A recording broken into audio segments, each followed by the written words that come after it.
Bonjour, que devrais-je dire? Belle lumière, les étincelles, belles âmes, peu importe. Aujourd'hui, je voulais vous faire une petite vidéo, mais c'est pour vous parler de quelque chose de complètement différent que mes soins, une autre facette de John Dee. Je suis écrivain et j'ai écrit 2 livres, 2 romans. Voici le premier et voici le deuxième. Ces 2 romans sont des romans qu'on peut dire initiatiques, puisque le personnage principal va vivre un événement qui va l'obliger à se poser plein de questions et partir à la quête de réponses. Et dans cette quête de réponses, ses croyances et beaucoup d'autres choses vont être complètement bouleversées.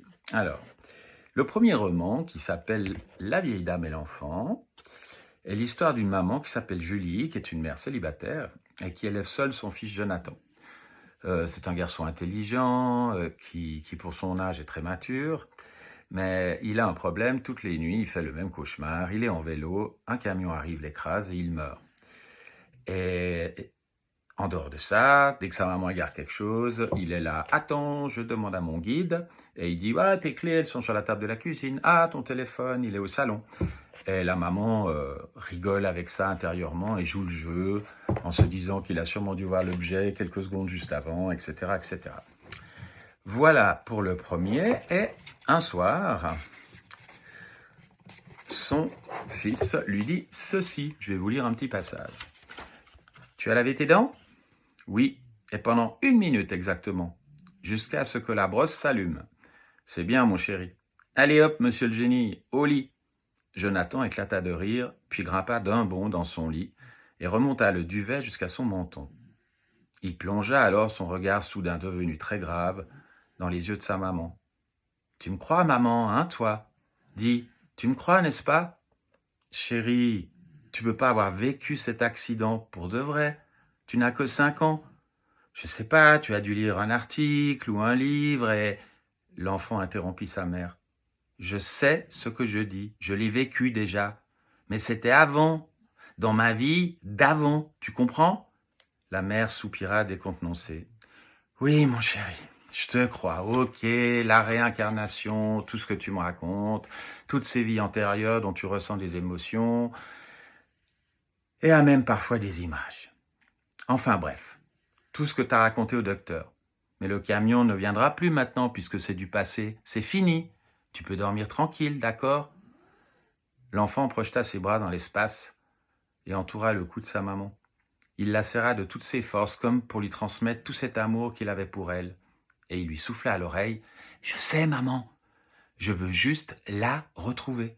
Ma petite voix dans ma tête me dit que je dois la retrouver. On doit se retrouver. » Il fronça les sourcils et ajouta « Au fait, tu ne voudrais pas déménager et aller vivre à Morges? C'est là que je dois aller. » Puis sans autre explication, il tourna le dos face au mur, posa sa tête sur l'oreiller pour s'endormir. La maman haussa les sourcils avec un petit soupir, passa avec amour sa main dans sa tignesse blonde. Elle y déposa un baiser tendre et doux comme seules les mères savent le faire. « Dors bien, mon chéri, je t'aime. » Elle retourne au salon, elle ouvre son ordinateur pour regarder les mails qu'elle a reçus et elle a un mail de son patron. « Chère Julie, le conseil d'administration a pris la décision de s'attaquer au marché vaudois.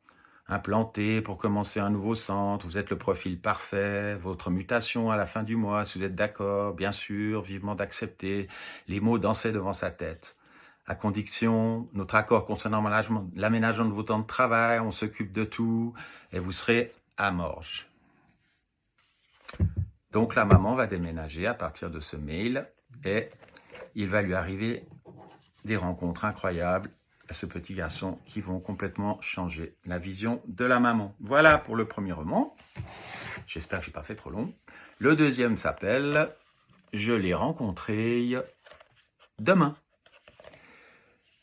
C'est Joël, c'est un pianiste talentueux qui commence à devenir célèbre et puis un soir, il se dispute avec sa fiancée parce qu'elle veut se marier et lui trouve que c'est un peu vite. Cette dernière quitte l'appartement en claquant la porte, saute dans son petit bolide et son véhicule, vu qu'il a beaucoup plu, sur la route c'est mouillé, et bien lors d'un virage qu'elle prend beaucoup trop vite, elle quitte la route et finit dans la rivière. Le problème c'est que la rivière, ça fait 15 jours qu'il pleut, c'est un vrai torrent et on ne retrouve jamais le corps de cette jeune femme. Joël se lance donc dans une tournée à travers le monde pour oublier la mort de sa fiancée. Et voilà ce qui se passe. Un jour, il est donc à La Paz, en Bolivie. Joël s'arrêta net.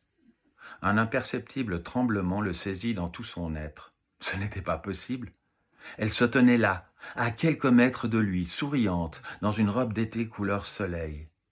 La brise légère et espiègle qui soufflait ce matin-là sur le marché soulevait le bas de sa robe, dévoilant des jambes longues et fines. Elle s'adressait à la vendeuse de fruits et légumes, une matrone à la poitrine fort imposante.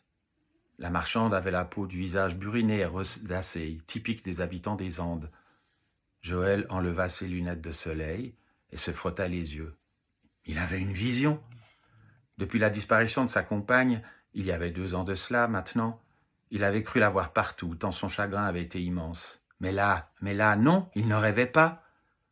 À cet instant précis, la jeune femme tourna la tête dans sa direction. Leurs regards se croisèrent. Elle ne réagit pas. Dans le même temps, il crut reconnaître au plus profond de son âme cet éclat si lumineux, ces prunelles d'un bleu unique. Ses prunelles. Oui, ses prunelles. Joël sentit son cœur battre si vite que sa poitrine lui semblait soudain beaucoup trop petite. Venait s'ajouter à cette sensation de malaise le fait d'être à La Paz, à 3640 mètres d'altitude. Cela rendait sa respiration encore plus difficile pour un étranger comme lui. Le décor autour de lui se mit à danser. La jeune femme avait déjà détourné les yeux et s'éloignait, un petit sac de toile beige contenant ses achats sur son épaule nue. Sa longue chevelure blonde dessinait des arabesques au rythme de ses pas, telles des danseuses effectuant un ballet aérien. Paralysé, en manque d'oxygène, Joël resta immobile comme tétanisé. C'est un Bolivien à vélo transportant une hotte énorme sur son dos qui, le bousculant en passant à sa hauteur, le sortit de sa torpeur. Déjà au loin, la jeune femme se noyait dans la foule bigarrée de ce samedi matin, jour de marché sur la place principale Murillo. Il se lança à sa poursuite. Dans la tête de Joël, les événements du passé revenaient à la vitesse d'un cheval au galop. Cette maudite soirée d'automne, leur dispute ridicule à propos de ce mariage, le départ précipité de Zoé, et puis... Une boule se forma dans sa poitrine. Il essaya d'accélérer l'allure, zigzag entre les gens qui lui barraient le chemin. Il gagna un peu de terrain. Il pressa encore le pas, bousculant, heurtant des personnes sur son passage. Ces dernières l'invectivèrent à renfort de grands gestes des bras. Il ne parlait pas l'espagnol, mais devina que ce n'étaient pas des paroles gentilles qu'elle lui proférait.